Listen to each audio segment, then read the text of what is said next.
ডবকাৰ নীলবাগানত পুৱতি নিশা ভয়ংকৰ পথ দুৰ্ঘটনা।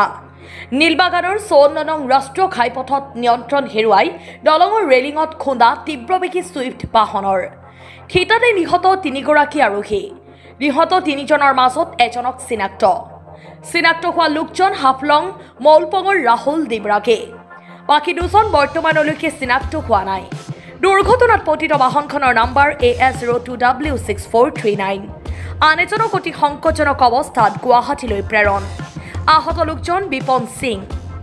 আজি পুৱতি নিশা আমাৰ নীলবাগান মুবাৰক বস্তিত যিখন দলং আছিলে, দলংৰ ৰেলিঙত গুৱাহাটীৰ পৰা লংকা অভিমুখে গৈ থকা এখন ছুইফ্ট ডিজায়াৰে খুন্দিয়া মাৰিছিলে আৰু 4জন আৰোহী আছিলে। তাৰ ভিতৰত 3জন থিতাতে নিহত হৈছে আৰু সংকটজনক অৱস্থাত এজন উদ্ধাৰ হৈছে আৰু যিজন জীৱিত আছে প্ৰথমতে তেওঁক হুজাই হাম হস্পিটেলত প্ৰেৰণ কৰা হৈছিলে। পৰৱৰ্তী সময়ত তেওঁক গুৱাহাটীলৈ প্ৰেৰণ কৰা হৈছে আৰু মৃত্যু হোৱা 3জন লোক ইতিমধ্যে জোৰাপুখুৰী হস্পিটেলত ৰখা হৈছে আৰু ইয়াৰ ভিতৰত এজন লোক হাফলংগৰ বুলি জানিব পৰা গৈছে। 2জনৰ পৰিচয় এতিয়ালৈকে লাভ কৰিব পৰা নাই আৰু জীয়াই থকা লোকজন হুজাই নতুন বজাৰৰ বুলি জানিব পৰা গৈছে। ডবকাৰ পৰা সাদিকুল জামানৰ ৰিপৰ্ট, সোহানা লাইভ।